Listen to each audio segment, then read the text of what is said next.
Good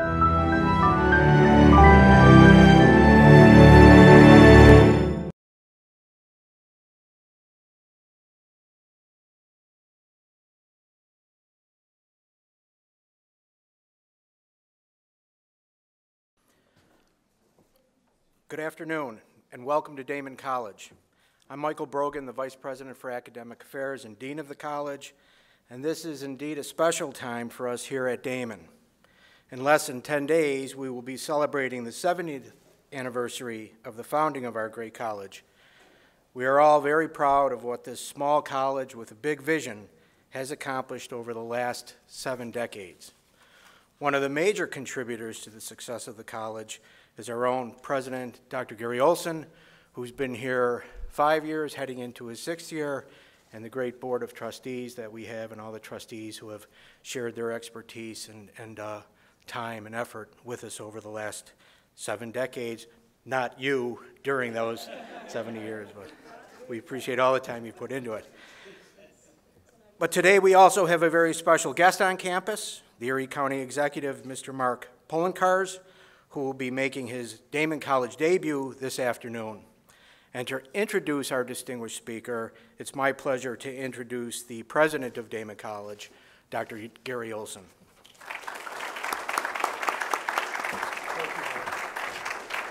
Good afternoon, everyone. Thanks for being here today, and welcome to Daemen College. We're delighted to have Erie County Executive Mark Poloncarz here at Daemen to share his views and vision on economic development for Erie County.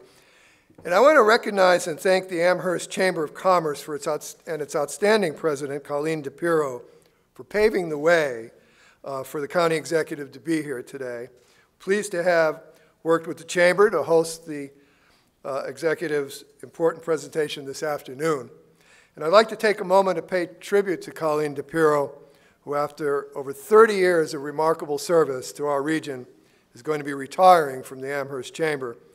She's not only been the face of the Amherst Chamber, she's truly one of the region's great leaders and a role model for women and all of us in business throughout the state.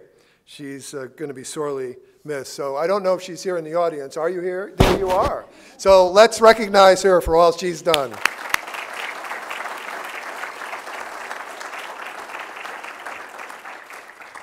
I believe it's appropriate that the county executive is here in Amherst to unveil a strategic plan for economic development. I think Amherst is symptomatic of what's occurring in the suburbs of Buffalo, and at the same time of what we're seeing, the economic resurgence within the city itself. There's a renewed focus on the economic challenges that face the suburbs like Amherst, including here the ongoing debate surrounding Westwood project, an emphasis on the development along Main Street, and of course the Sheridan Drive and Niagara Falls Boulevard corridors. And of course we also have political changes in the wind in Amherst that will also pave the way for possible new approaches to economic development in our own backyard.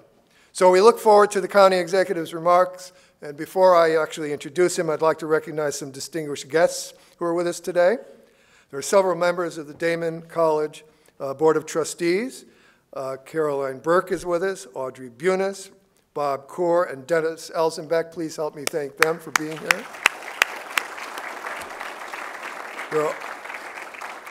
We're also pleased to have with us 2 elected officials with us today, the Mayor of Williamsville, Brian Culpa, and the Deputy Supervisor of the town of Amherst, Steve Sanders, a good friend of Daemen, both of them. Representing the office of Erie County Legislature, Ed Rath and his legislative aide, Katrina Zeplowitz, is here. And we're pleased to have 4 representatives from the office of the Mayor of Buffalo, Byron Brown. So we have Rashana Sanubi, Andy Rabb, Sharon Lindstedt, and Becky Grandor are with us. So thank them for being here. Also fortunate to have with us 3 key economic development leaders from the region. Tom Kucharski, President and CEO of Invest Buffalo and Niagara. I apologize for whatever I did to your name. Sam Hoyt, Regional President of Empire State Development, and the Director in Intergovernmental Relations and Empire State Development, and Daemen alum, Lynn Marinelli. So let's thank them for being here.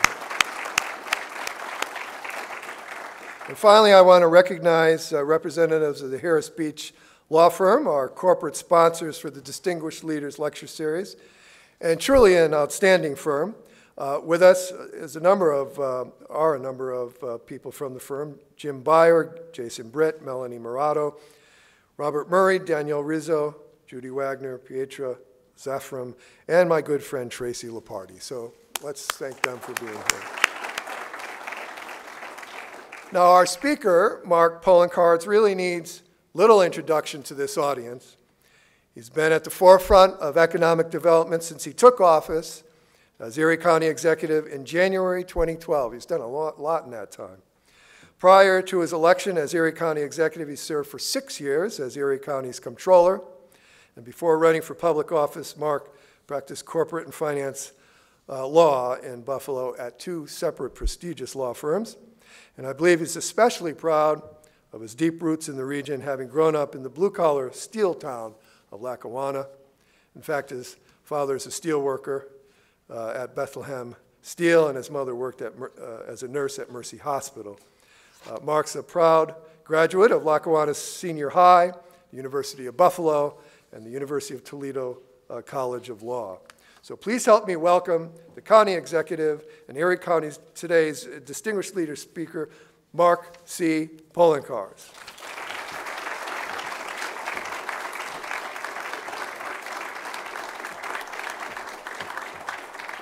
Thank you, Mr. President. Thank you for those kind words. I really do appreciate them. I want to thank you and the entire Daemen family for opening up your home to me today, and for this tremendous turnout of individuals from across the region to hear what I have to discuss with regards to economic development. And it's apropos that I'm here at a college because, as we know, the educational system, the educational institutions of Erie County form the backbone of what we're doing, especially when it pertains to workforce development. So I want to thank you for the good work that you're doing. The continued growth that we see at Daemen is a good example of what this future brings for our entire region. So thank you for being here. I also do want to thank the members of the Amherst Chamber of Commerce for their support, and as well Colleen DePiro for her support over the years. Now, she's not going anywhere.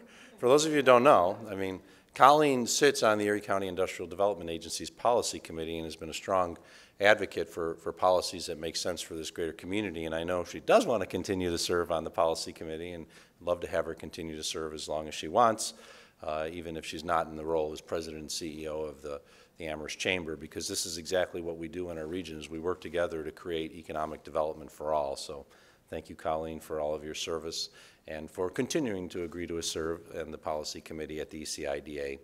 I did note, I know you did some introductions of some of the local officials, and I know we're also joined by Debbie Buckeye, councilwoman from the town of Amherst, who previously served as the town clerk, and I've had a lot of relationships with Debbie over the years in her various roles in Amherst. So thank you for being here, Debbie, as well as the other elected officials that are here today. Talk a lot about economic development, and then open it up to questions, whether it's on economic development or other issues that's going on right now. Before I wanted to open up, I just want to remind everybody, government plays such an instrumental role in people's lives. Sometimes we forget about it. We go about our daily life, but if you ask the people in the Houston area right now, it is government and government only that is providing in a time of need. We've seen that with regards to emergencies in our area, whether it's snowstorms, and we've had our doozies, or floods, and I've had to deal with floods in small scale. I can't imagine what's going on right now. As we're coming here, I see that Governor Abbott from Texas declared a state of emergency in 54 counties. Not 54 towns, 54 counties. They're not expecting the rain to subside for any time in the near future. And this is where government has to step up and show what it's worth, and from what I've been able to tell, they are doing a good job. But this is one of those issues that just reminds everybody, sometimes they're like, what's government there to do? Well, this is why you train for emergency services, because you never know when the emergency is going to happen. But when it happens, it's got to be trained, it's got to be ready, and that's what we do in Erie County. That's what they do here in the town of Amherst and other areas of western New York. And I think it just goes to show, again, when people sit there and they look at government and they often say, well, government can be the problem.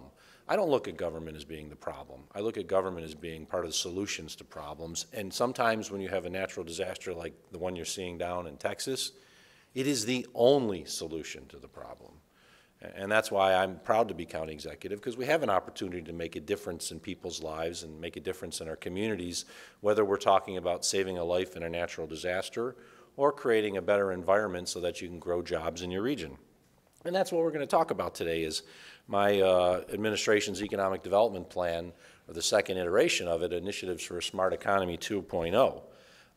In 2013, June of 2013, my administration released our initial plan, Initiatives for a Smart Economy. When I came into office in 2012, I had described what I wanted to do as county executive, but I didn't sit there and say, okay, on day one, we're immediately going to go in here and change everything. I wanted to go in, even though I was controller for 6 years, and take a look at the system, what we were doing right, what we were doing wrong in Erie County government, sit down with other leaders, whether it was at the ECIDA, the Amherst IDA, of course, New York State, and say, what can we do in the county that we're not doing right now to help strengthen our local economy? And so in June of 2013, my administration released our first economic development strategy, Initiatives for a Smart Economy. And what we did is we identified the key sectors of our local economy as outlined by the Western New York Regional Economic Development Council as sectors for growth in our region. But we also identified those which were key sectors that we knew the county could play a role in that the REDC was not taking a lead role in. And I'll go in a little bit about that, because when you think the REDC, the Regional Economic Development Councils, as well as the New York State Economic Development Office, they're key because they provide a lot of assistance, but there are some things that they don't get into that the county gets into, and vice versa. So my goal is, let's not reinvent the wheel. Let's not do the same thing that someone else is doing. Let's work with those that are in place right now and offer the assistance that we can, but also take a lead in other areas where maybe the state's not taking the lead or other communities aren't taking the lead. So we identified 12 sectors in total. You'll recognize a lot of these sectors because they are the key to what is our economy right now in Erie County and Western New York. And if you date back and go back just even to the early 90s, you would not see this list like this. You would see a much shorter list, especially as it pertained to blue-collar, heavy industry.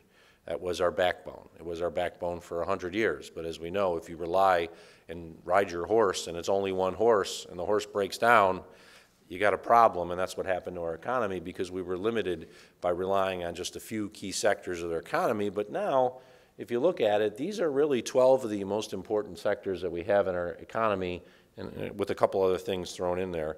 But what we wanted to do was identify these 12 areas that we could play a key role in and make a difference in the local region.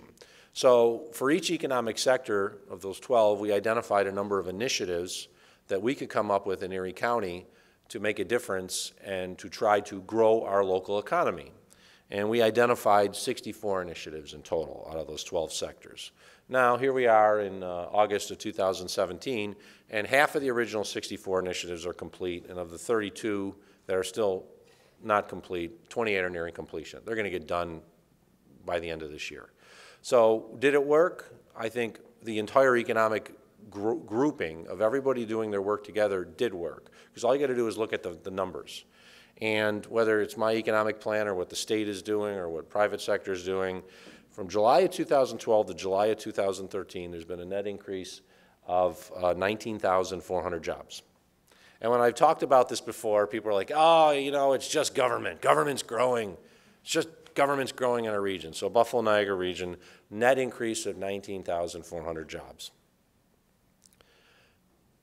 There was 19,400 private sector jobs that were created during that period.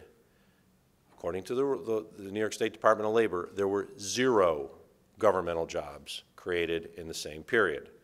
So of the 19,400 jobs that were created from July of 2012 to July of 2017, they were all in the private sector. So the next time someone comes back and say, well, the growth in the Buffalo region is only because government jobs are growing. That's not the case. And when you look at it, and you can look at it month to month and things will change, but when you really look at it long term, and I actually brought with me somewhere here, the actual statistics from the New York State Department of Labor, in which it goes month to month, and you see the growth over quarterly periods and then annual periods, you will see it is the private sector that's been pushing the creation of new jobs in our region. It's not government. So while there have been changes, and we see UB's medical school coming downtown and things like that, you're not seeing tens of thousands of new jobs being created by government. It's being created by the private sector. But it's being created by the private sector because of the assistance and work by all involved, whether it's Erie County, New York State, the ECIDA, the Amherst IDA, our friends with Invest Buffalo Niagara. We all play a role, and we need to work together to continue to play that role. So we were nearing the end on the initiatives for a smart economy. Some of my staff was like, this is great, we did a good job. And I said, yeah, that's great. We need to redo it. We need to start again. Now is not the time to rest on our laurels, just because we've had all this nice growth. There are a percentage of our population that is still looking for a job. If you look at the latest unemployment figures, it's roughly 5%. Now, you're always going to have unemployment at some level. Usually you don't drop anywhere below 3.5%.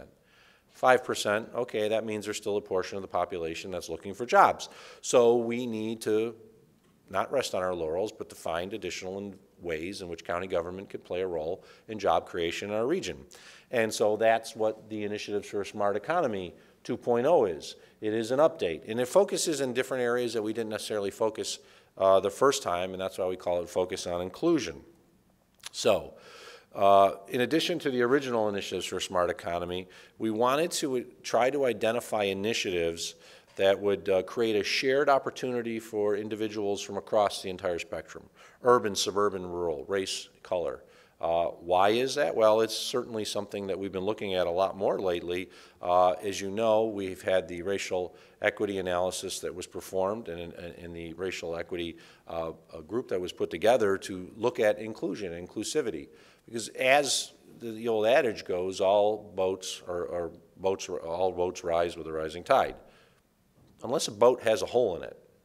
You don't want only certain boats to rise with the rising tide. You do want to see all boats rise with the tide, but as we know, there are always sections where there are haves and have-nots. Well, our goal is to ensure that we create jobs across the entire region, urban, suburban, and rural. And the issues I hear from people on the east side of Buffalo are really no different than sometimes the issues I hear from people in Collins or issues I hear in Marilla. Well, you know what? It's tough to find jobs here. It's tough to find opportunity for people in our region. And there's various reasons for that, from lack of having the infrastructure in place to even things like high-speed Wi-Fi, high-speed internet. If you're a business leader and you got a business, you don't want to go to a place where you can't get high-speed internet. Well, there's a lot of parts of Erie County in the inner city as well as in the rural areas where you can't get high-speed internet. So our goal was to look at and come up with new initiatives. And we're going to highlight some of the initiatives. I'm not going to go through every initiative, but we're going to look at each area, kind of give a brief overview, but also apply the racial equity impact analysis when we came up with the initiatives and as we move forward. Because what we want to do is we want to ensure that as we're creating economic development for our region in all these areas, we do apply the same type of test that the racial equity group is applying on their own. It's being applied in not-for-profit, it's being applied in the private sector. Well, it should be applied at the government sector. So the racial equity impact analysis is basically 5 questions. Are all racial ethnic groups who are affected by the policy, practice, decision at the table? If you're making decisions, especially as it impacts a racial or a group, and they're not at the table, well, then you're not making an actual sound decision that benefits all. How does the proposed policy affect the group?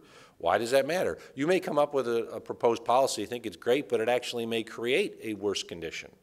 So you have to look and do the analysis on that. How will it be perceived? Just because you come up with the idea and you think it's great, you might go out into the community that you're trying to help, and they come back and they say, no, that's not going to help. That actually makes things worse. Does it worsen or ignore existing disparities? Once again, you got to do this analysis to make that determination. And if you've gone back and you've done that analysis, are there revisions that should be made as a result of what you're trying to do? So that's what we did when we came up with this new group initiatives is we just didn't throw things, including the kitchen table on, or kitchen sink on the table and pick out and think, okay, these are perfect, these are going to work, without at least talking with the groups that we think that we have to work with to make them happen. So once again, we go through these 12 key sectors, starting with, as you see, workforce development, smart growth, entrepreneurship. I'll go through these all in a little greater detail. But the goal was work with the partners that we need to work with in each of these initiatives and talk to them before we just announce it. Because if you do it and then they come back and say, that was a dumb idea, and here's why, then you're not going to accomplish much of anything. So initiatives for Smart Economy 2.0, one of the areas is advanced manufacturing, and one of the best highlighted initiatives we have with that is the Bethlehem Steel redevelopment, in which we're acquiring 150 acres to create a new business park. We've actually acquired, well, we closed the additional portion, so now we own about 100 acres out of the 150, and we'll be closing the remainder of that in the next month. Creating a new economic development park in the front section along Route 5. As you drive by it, it's the area that's right along Route 5 on the right as you're heading south to Hamburg. And it's a big parcel of property. Why are we doing that? Well, there's almost no parcel of property that size that could be used for industrial purposes. You don't want heavy industry, or even for that matter, lighter industry, heading out to the green fields. You want to keep them where the infrastructure exists. And as part of this, we're doing a few other things too. We're completing and building a new road to the property to give access to it, and we're also continuing the shoreline bike trail. So if you bike and you end right now at the Union Ship Canal, you're going to be able to continue going right down Route 5. And eventually, it's going to hook into Woodlawn Beach and further south, so that's going to be a nice little amenity of access through the site and safe access for people who want to walk or bike the property. That's just one initiative of a number of them in the advanced manufacturing, because we know advanced manufacturing is a key sector of our local economy. We hear from advanced manufacturing companies, they're looking for sites. We have to have them sites shovel ready, and that's going to be a big one that's going to be shovel ready very soon. And that leads into brownfields and vacant property redevelopment, and one of the initiatives is the focus on shovel-ready programs and fund it.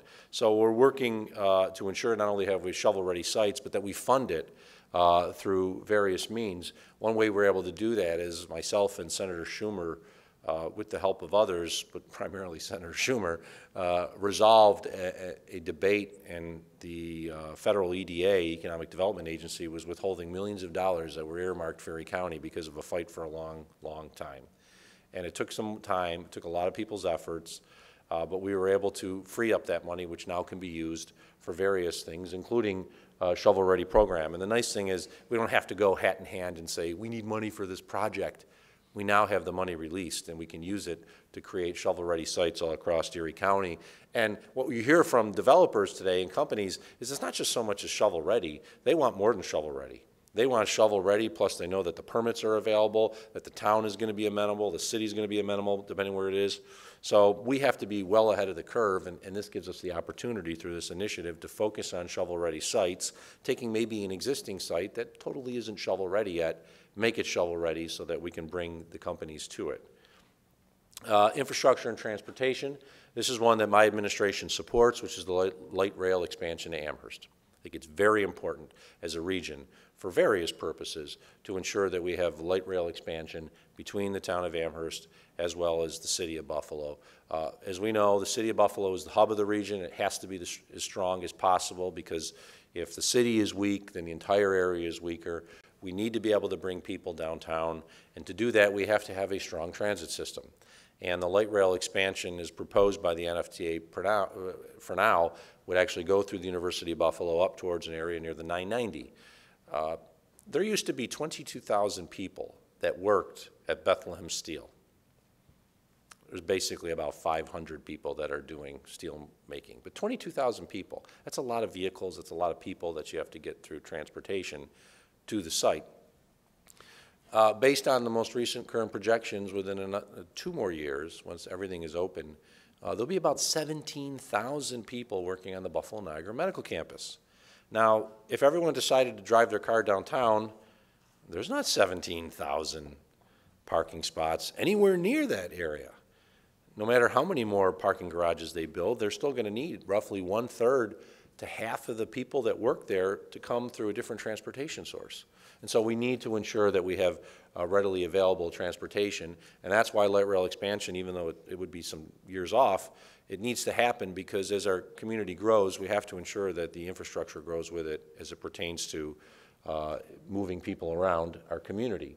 And I can't think of a better way than to ensure that we push that light rail expansion through Amherst and ensure that people who live in Amherst, live in Clarence, live in Tonawanda have another option to come to work downtown Buffalo or the medical campus rather than just driving downtown. Because more buses aren't going to do it, and we can't just create more parking spots. It's as simple as that. And that's just one of the examples of the infrastructure and transportation we're working on. The County Department of Environment and Planning is actually intimately involved with the NFTA and others with regards to light rail expansion, and it needs to, because of its role as basically the environmental and planning department for the entire region. So we've been actively involved in that. Another one that is an initiative from my administration is a Smart Growth Fund. We actually put in through a few different programs over $1 million annually, but we have one which is $400,000 that funds county municipal comprehensive plan updates for all of our local, not all, some of our local municipalities that are part of the Erie County Community Development Block Grant Consortium. We actually have a healthy competition. We like to see the proposals from the towns, the villages, and a couple of the smaller cities. The city of Buffalo is not included in this because they have their own community development block grant, as well as the town of Amherst. They have their own community development block grant, but everyone else is pretty much under a consortium. And so then we fund their ability to look at their master plans. We're doing that with a couple other areas too through community development block grants, because we realize we need to think as a region. We can't just act locally. What happens in Amherst affects the entire region. What happens in Buffalo affects the entire region. And the old view is, well, we just live here. That won't cut it anymore. So we need to ensure that as we move forward with municipal comprehensive plans, that not only are they appropriate for that local municipality itself, but it also takes into account what it should as a part of our greater region. When we leave here to go on vacation or wherever we're on business, somebody asks you where you're from, I guarantee almost everyone in this room is going to say, hey, I'm from Buffalo, regardless of whether you live in Amherst, Cheektowaga, Clarence, Hamburg, doesn't matter. I'm from Buffalo. We need to think that way continually when we do our economic plans as well as our municipal plans going forward, that if we think we all are in our own little silo, we were like that for a long time, and that's when we failed. We're not in those silos anymore. We need to think regionally, even on our local level. We have to have a prepared and inclusive workforce, and that's something that I know the Daemen College does every day, is to ensure that we are training individuals for the jobs that exist today and tomorrow, not training people for the jobs that existed in the past, which unfortunately was a problem in our workforce for many, many years. Not so much, this isn't a critique of Damon, it's not. It's just in general, we were training individuals for positions that really didn't exist here. Or the individuals would get the training and they just immediately leave. The jobs may have existed here, but it was cheaper to train them here, and then they ended up going down south. So we're focusing on workforce development, and we need to have an inclusive workforce. So very soon it's complete. I mean, actually, I will be signing an executive order requiring what's called First Source for all projects that are public works projects that are completed by Erie County. And basically what that does is it ensures that there's employment that's applicable from our region and also from areas where we have high poverty rates. Because if we're doing lots of jobs and the tax dollars of Erie County are paying for it, we want to ensure that the citizens of Erie County benefit from it. Now, the IDA has a policy that states you're doing a project, a new build in Erie County, you gotta use basically the 8 Western New York counties as your employees. But we're saying if you're going to do a project on behalf of the people of Erie County, I think it's almost 90% of those have to be Erie County residents. And they've got to come from, and not all of them, but a percentage of them have to come from areas which have chronic poverty rates, because you want to be able to help people who are in need. If the same companies are bringing in people from outside the area, which is what was happening for quite some time there, And we were paying for the project, but we weren't getting a benefit from it as a result of other than the project going up, but the construction jobs are going elsewhere, or they were going to the same few companies that didn't hire people of color, didn't hire women. That's not a good thing. So I'll be signing very soon an executive order that requires it for all Erie County Department of Public Works projects. A good example of a project that would have applied if it had been in place at the time that we bid it out right here in Amherst is the Erie Erie Community College STEM building. That is a project that is managed by Erie County, a $30 million new construction project. That type of project would be applicable going forward. Big part of our industry, though we don't necessarily think about it, is agriculture. You don't have too many farms in Amherst. But there are a lot of farms in this area. Go into Wegmans and Tops and you'll see grown local. Well, that was grown at Henry Farms or the Zittel Farms or the Eagle Farms. And you'd be shocked at the impact that agriculture has on our community. But one of the things that we don't have that we're sort of behind the times in compared to other areas is an agribusiness park. And what I'm talking about is creating a business park for the agricultural industry to help get its product out of the area. We have some very important manufacturers in this region or producers that are what you wouldn't necessarily think of as agriculture, but they are rich products. Agriculture, because using agricultural products to make a food product that's being distributed elsewhere. Steuben Foods, you may not have heard of, but you've probably had a lot of their milk products and other types of products that are based in Elma. What we want to do is create a business park so that these entities can come together so that a milk manufacturer will have the opportunity to be in the same facility as another one. Genesee County has done this very well, and that's one of the reasons why they continue to grow with regards to their dairy and the products that are related to it, such as yogurt. We don't have that in Erie County, but we should. We've identified 2 locations. We're actually negotiating with one of the owners of the location right now down in the town of Evans to take what was an old airport and turn it into an agricultural industrial park so that it can help the communities, this is helping a rural section, address a significant need, which is having the infrastructure. Because if you are a Steuben Foods and you're in Elma and you say, hey, I want to build a new facility, we don't have room here, let's go to this agricultural park, but we can't go down to Evans because they don't have reliable high-speed internet. Well, you got the agricultural park there, they'll have reliable high-speed internet. So it's an initiative on the agricultural one. And when I go out to the agricultural community, they're like, yes, this is exactly what we need. Because you need to have these in our region. And Genesee County has it, we don't have it. And if you go across the Midwest, every community has it, and they succeed as a result of it. Binational logistics, international trade. We've been working with some time now, our friends at Invest Buffalo Niagara, formerly known as Buffalo Niagara Enterprise, VNE, to bring Canadian companies into Erie County, Western New York. We've had a number of successes where there are companies that they've working with our partners, including CDEP out of Canada, which markets our region to Canadians. I'm not looking, never have been looking for Canadian companies to just pick up their roots and move to the United States. That's not going to happen, nor would we want that to happen. We've been unfortunate recipient of that in the past where a company just moved out of our area and went down south. What we're talking about is if a Canadian company is looking at creating a subsidiary, bringing business into the United States, why would they go to Florida? Why would they go to Texas when they should be here, right across the border from where they are? Toronto, if you've been there anytime recently, and it's not easy to get there because traffic is horrible, but if you've been there, you see how huge it is and how expanding it's getting. It is the financial capital of Canada.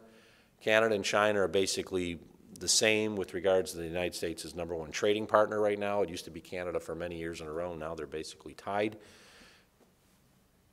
There's so many other parts of the country that would love to have what we have here, and many different reasons why, but one that we have that they'll never have is our proximity to Toronto and Canada. So we've had successes where we've been able to bring Canadian companies into our region, and through the marketing efforts of our partners, working with this Canadian company, CDEP, we're going to continue to do that, and also work with others that you don't necessarily think of, including even Visit Buffalo Niagara through its marketing arm and tourism, because they keep on bringing companies or writers down here and people down here, and sometimes the companies say, hey, there's opportunities here as well. So we're continuing to market ourselves to Southern Ontario. it used to boggle my mind. I practiced law, as the president noted, and one of the firms I practiced at had an office in downtown Toronto, and we used to assist Canadian companies as they were coming into the United States, and they never, ever thought about Buffalo. They're like, well, I hear Carolina's a hot market, so I'm going down there. Well, did you ever think about Buffalo? No. Well, why? Well, it's just high taxed. I said, how do you know that? Well, that's what I've been told. And do you know that your tax rate in Southern Ontario is more than it is in Buffalo? And they're like, oh, I didn't realize that. We could compete. We could compete from the incentives that are offered by the state. We can do that, but we have to let them know that. So we're working together to do that, and as a result, we've had successes, and we're going to continue through pushing that initiative further. Energy. Energy is huge. So you got Dennis Elsenbeck, who, of course, many, many years with National Grid, and I had a lot of conversations with Dennis over the years on projects because one of the most important questions that is asked right up front from a company, especially those involved in advanced manufacturing, is energy. Well, we have energy on that end, and we also have another energy thing which we're looking at through a program we're calling Eclipse, Erie County Low-Income Program for Sustainable Energy. I didn't come up with that acronym, but whoever did was great, especially this year with the Eclipse. But when we talk about energy, we're talking about the energies that's used by manufacturers as well as the average homeowner. And you have to have readily available supply of energy. One way of doing that is also ensuring that our homeowners aren't using excessive energy and it's affordable for them. So there is what's called the home energy affordability gap. And as of April of 2016, it basically was $69 million more for those who are kind of at risk in our community. It was costing them $69 million more than what they could afford to pay. So through the Eclipse program, we're hoping to eliminate the old heat or eat scenario where an individual made the decision, do I pay my heat this month or do I buy food for my family? And as you hear the stories, and we see it because we run the Home Energy Assistance Program, the HEAP program through Erie County government, people make those determinations. Well, you know, I didn't have enough money to pay my heating bill last month, my electric bill, I had to buy food, I had to pay for my rent. So our goal is to, through this program, offer additional buying power, so to speak. When companies come in, they want their buying power. Well, we're buying a certain amount of watts, kilowatts, megawatts. Well, you're not going to buy megawatts with programs, but you can create neighborhoods in which you're buying larger wattage is sort of in a pooled resource, and that's what we're talking about, coming up with a pooled resource, reduce their costs, as well as provide additional assistance not only for the energy companies, but to ensure that there is a ready supply because we're only purchasing and using what we need. So that's the Eclipse program, which some people say, well, it sounds more like a social services program. It is, but it's also an economic development program.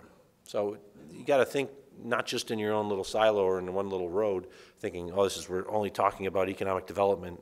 A lot of this stuff crosses over in many different areas, and this is a perfect example of one that does. Big one in our area, of course, is tourism. Tourism's huge as it pertains to Erie County, Western New York. We are an international tourist destination. It says Erie County will become a major international tourism destination. Well, I say Western New York is an international tourism destination because of Niagara Falls. We want to make certain that Erie County is the international tourism destination we know it should be and can be, and we're getting a lot of positive press about many of the good things that are happening in town, especially Frank Lloyd Wright's Darwin Martin House, things like that. But you got to also have the amenities here to bring in the type of business that you'd like, and I've said it before, I'll say it again, our convention center was too small and too ugly on the day it was built. And I've gone around, and when I go to conventions and meetings in other cities, I take lots of pictures of the convention center. My staff thinks I'm crazy. I'm like taking corners and stuff like that.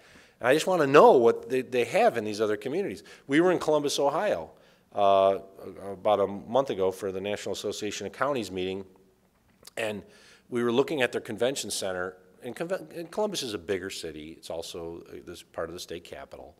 But its convention center had 36 loading bays. You know how you got to get in the convention center in downtown Buffalo? You got to drive down Pearl Street and then they pull in. They don't even really have a loading bay. I mean, it's just, it's outdated. I've gone to other communities our size. People talk about Charlotte and Mecklenburg County, and they're like, oh, it's this great metropolis.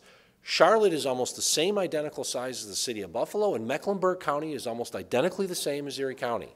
But we treat that as this oasis. And you look at the region, and it's not that different population-wise, but there's a lot of difference otherwise. Well, I will put our tourist destinations up against Charlotte and Mecklenburg County any day. But you go to their convention center, and it's this beautiful, larger facility. Ours is old. We need a new one. We're doing a study. The county is paying for it. So we are doing a study. We're not doing a study to say whether we need a new convention center. That we know we need a new convention center. But before we can go ahead and build a new convention center, we need to know the size, what works, what can we do, how many bays would we need to have based on a size of the convention center so the trucks can load up. How many bathroom stalls, things like that. I mean, the stuff that you don't think about, but the engineers are like, oh, we need to know this based on the square footage. How many people can you put per square foot? You got to have that all in place. So we are performing that study because I could announce, we're building a new convention center. But unless we have the study that says, here's the size convention center, here's how much it'll cost, here's where it's going to be, and it's going to cost based on whether you're going to do, okay, is it going to be 2 floors, is it going to be 3 floors based on the size of it? So we're moving ahead with that, and the county's moving ahead with this. And the convention center study, we've chosen a partner to work with, and we issued a national RFP. We got national companies to come in. I'm very glad to say that almost every one of the national companies partnered with local architectural firms, local engineering firms. So the party that we chose has a local component as well. And hopefully by this time next year, we'll have the answers to what is appropriate for our market. We're going to compete with Orlando? No. We're not going to compete with Atlanta. But we should be able to compete with our sect, which includes Milwaukee, Grand Rapids, Michigan, places like that, and maybe we can even steal away some of the conventions that go to Charlotte, which I'd like if we did that. ECIDA enhancement, one of the things that we're looking at the Erie County Industrial Development Agency, as well as I believe all IDAs, is we need to come up with an update in what's called the UTEP. UTEP is the Uniform Tax Exemption Policy that all the IDAs are supposed to follow. They don't always follow them, but they're supposed to follow. And one of the things that we want to look at is a tiered incentive, which means, it was described to me early on when I first got in as a comptroller before county executive. Well, here's how we do things at the ECIDA. We basically have, it's like going for ice cream, but where you had a choice between vanilla, chocolate, and strawberry. We had one that was vanilla, 7 years, you got this tax break. You had one that was 10 years, that was kind of the chocolate. And then there was strawberry. I was like, what's strawberry? Well, that's 15 years. I'm like, wait a minute, that might not work. What if we should be doing a tax incentive for 3 years based on the amount of jobs that are created or the needs of the community?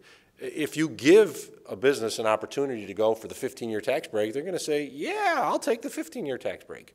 But what we've realized is over time, we've changed the way the playing field is. In Erie County, we have a recapture policy, which you may have seen. There's a Gordon Foods, Michigan company, applied for a tax break, said they were going to sell as a wholesaler, only sell products to restaurants. The week they opened, they immediately, hey, we're retail. We're prohibited from giving tax breaks to retail. So we're going back after the tax break we gave them because they lied to us. If we didn't have policies like that in place, we wouldn't be able to enforce them. We've done it with other companies. Now we need to look and do an analysis. Is our economic development appropriate for the project? Is what we offer appropriate for the project? And should we change it over time? And I believe, in talking with others, we need to ensure we have a tiered incentive type of program. And talking over with some of the town IDAs, they agree as well. So we're going to revisit that and take a look at it. Quality of life. Quality of life actually matters a lot for economic development, maybe more than most people think. And one of the things that we're doing to assist in that is to do a master plan for our Erie County parks right now. You could fit every single acre of the Olmsted Parks in the city of Buffalo and Chestnut Ridge Park and still have an extra 200 acres. Chestnut Ridge Park alone is 1,200 acres. It's larger. There's only one other county park in the United States that's larger, and that happens to be a park that's a desert in Arizona, where I think they don't even have a park ranger. It's just a bunch of snakes.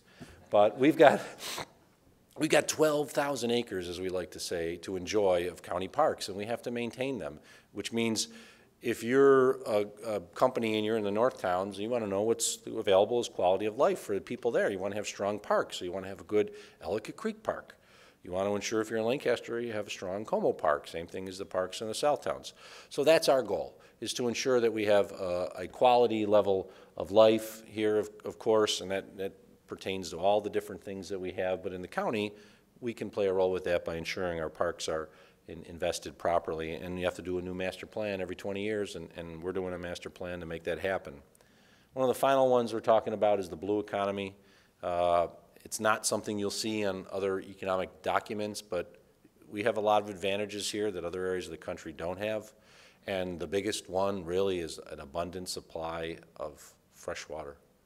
And if you look at other parts of the country, especially the Arizonas and the Southwest, they do not have an abundant, or Southeast, they do not have an abundant supply of fresh water.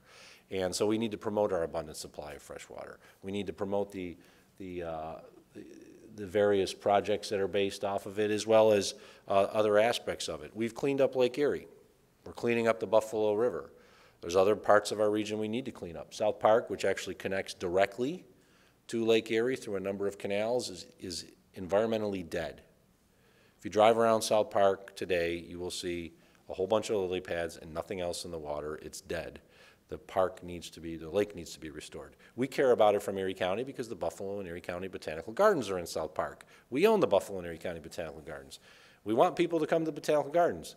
They won't want to come to the Botanical Gardens if they come to the Botanical Gardens and they smell the air and it smells horrible because the lake is dead. And it connects straight to Lake Erie. So it's just an example of one little project that can help create a better community for all of those who like South Park. South Park is actually owned by the City of Buffalo, but we're working with multiple partners, including the City of Buffalo, the Olmsted Society, grants from New York State to examine what needs to be done to restore South Park Lake. Why do we do this? Well, if we don't, what will happen to it otherwise? It'll just continually get worse and worse, and what used to be a beautiful little gem of a park, no one will want to go to. And we'll say, why didn't they take care of it? We have an opportunity to do it. We should.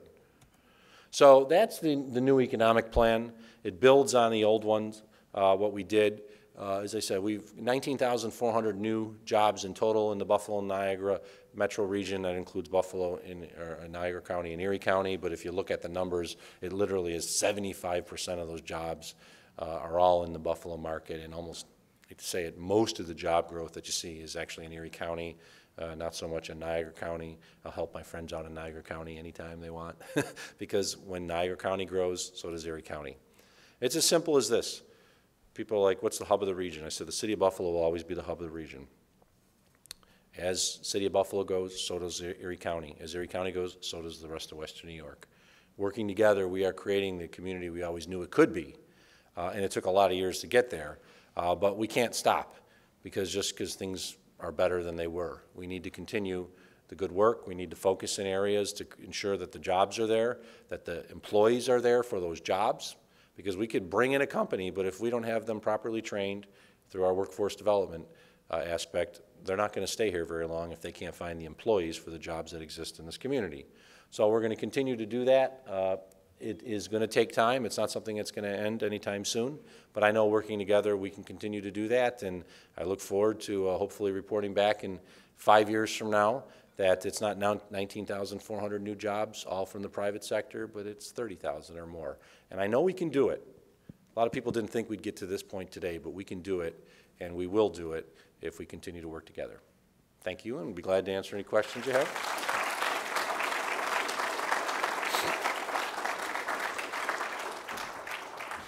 Thank you. We have two people, I believe, with microphones walking around. We have a little bit of time for questions, so please let the people know that have the microphone so that they can come in. This is being taped. You'll want to be on the tape. So, thank you. Okay. You got one back here.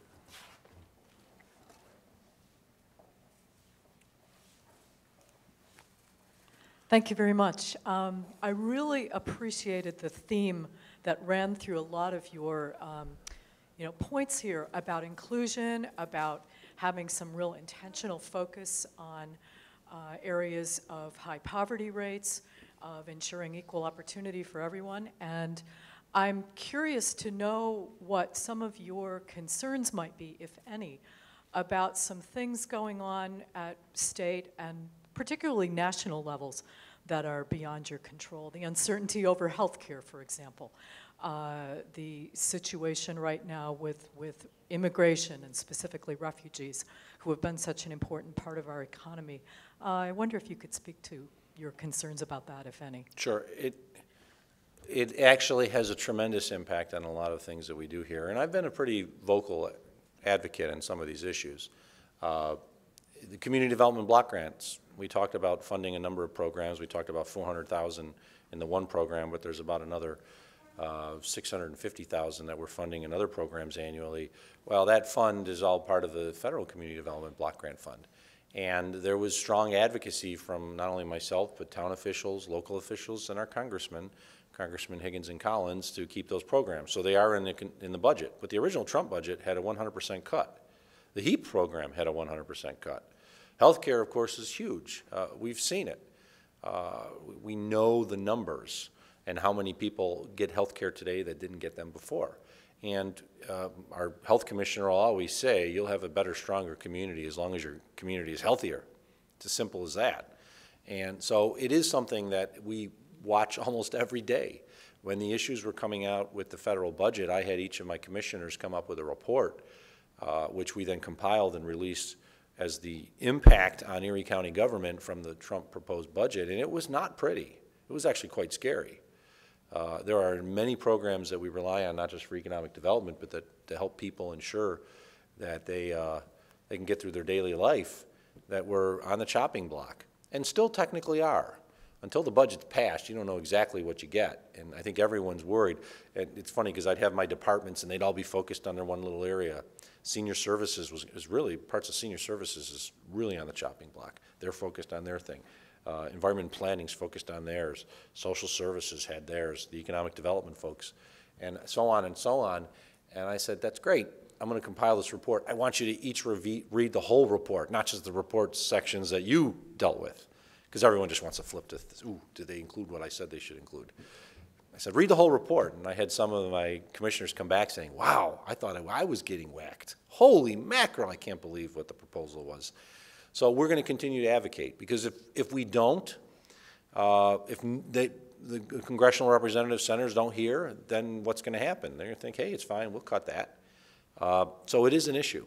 And county government is the primary provider of health and human services for the greater region, is the one that sees it more than anyone else. With all due respect to the towns, city of Buffalo, if somebody is in need, they're coming to the county for what is now called SNAP, Supplemental Nutrition Assistance Program, which everyone knows is food stamps. County, you apply for. HEAP, Home Energy Assistance Program, county. Temporary assistance for needy families. It is the program that replaced the old welfare program. That all comes through the county. So we're the ones that see it, and we can see the trends sometimes on the economy even before the economists will see it, because we'll see the amount of people that are coming in. A good trend, we know there's less people coming in for the first portion of assistance that you get when you just apply for social service assistance. So there's actually less people who've been coming in seeking that assistance. That's what you would expect with the economy going up. We did see it for a while there a few years ago where that number started spiking and we were worried about it. And then it kind of moderated a little. And then the economists will go, ooh, there's more need in our community. In Erie County, we're like, oh yeah, we could see it because we saw the amount of people coming in through our front door to seek assistance. I'm county executive of a county with 920,000 citizens out of a country roughly 300 million. But the decisions that are made in Washington, D.C. will affect in some way or another every one of the 920,000 citizens in Erie County, because they could be impacting issues with health and human services. They could be impacting and will impact issues with infrastructure, with economic development, and in one way or another, it's going to affect you whether you know it or not. Thank you. Another question. Here comes the microphone. I'm a part of your family section of the opioid task force group. And I'd Thank like you. to include people in recovery in the demographics when you're considering hiring opportunities for all of the employment opportunities that you are creating. We have a generation that is becoming lost, huge holes in their resumes, and even in their school resumes. So if you could consider that portion of our population. Okay. Well, first of all, thank you for serving on the family section of the opiate task force. We have a task force, of course, to address the opiate crisis. I signed an executive order declaring a public health crisis in early 2016 with regards to the opiate epidemic. We have a task force that has 9 subcommittees. One of them is family section, and we say it is actually families and others of those who've lost loved ones or are dealing with the epidemic who come together to offer assistance in many different ways. I'd have to run that by our personnel. I'm not certain how you do it, where I agree you want to give individuals who've lost an opportunity because of a drug addiction from having employment to get back in the employment roles once they're recovered. I don't know if we can ask any health-related questions, though, or it would be a federal violation. I know we can't certainly on an application, are you a recovering addict or something? We can't do that. So it's just, I don't know how we do it. I'd have to talk to personnel and see if there's a way of doing it. Because if we did that, we'd actually be in violation of the law. We can't try to, it's like anything. It's like the issue with regards to salary data. It's illegal for an employer to ask, how much did you make in your last job? It's actually illegal to do that. Most employers don't realize that. I'm sure the Daemen College crew in here is like, oh, geez, I don't know. Did I fill that out on my application? But why is that? Because it actually can be used for gender discrimination, to discriminate and know that, oh, that person was only making $23,000. I pay my other employees $30,000, but if they're only making $23,000, I'll offer them $25,000. But there's certain things you can and cannot ask as part of the employment process, and I remember that from being a practicing attorney because I had a bunch of clients that were like, why can't I ask that question? It's likely you can, but you're going to get a big lawsuit against you, so I'd recommend that you don't do it. And that usually worked. Sometimes. The attorneys are smiling. So I'll talk to my personnel. I don't know how we could do it without, so that if somebody is recovering and they apply, certainly they should apply, and we can get information on jobs that are available much more readily to the group to help people identify, here's the jobs that are available. But I don't think by law we can actually sort of ask those questions to say, here's your opportunity for a second chance. Yes, Colleen. Wait for you got to get the microphone.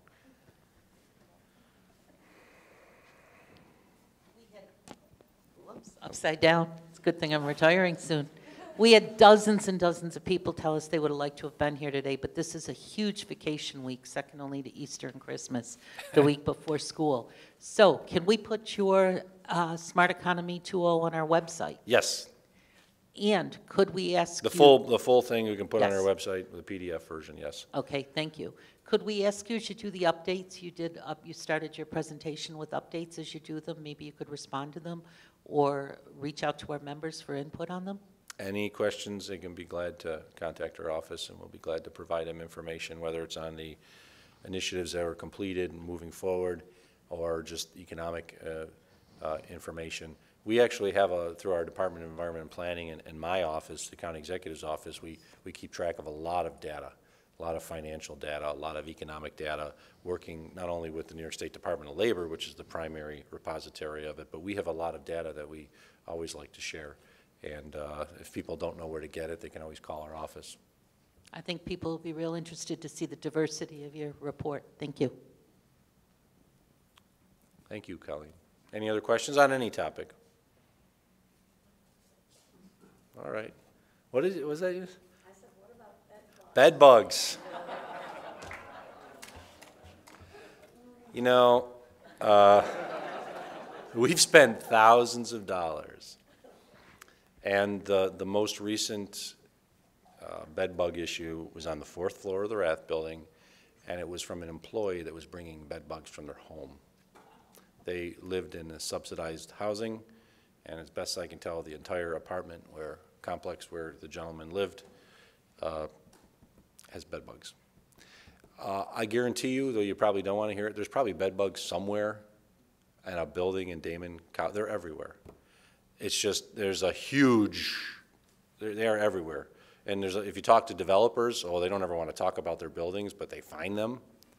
They're a nuisance. They're not a public health, or I can declare a public health crisis as a result of it, but they are a nuisance. We are taking care of them as best as we can if there are any that are identified in Erie County government. We've had them, our clients. We have thousands of clients coming through the Rath building on a daily basis. Some bring them in. We've identified that. If they come in and they walk in, and we identify you can't go upstairs, you just can't. But the most recent one was an employee who, it was the second time for that employee.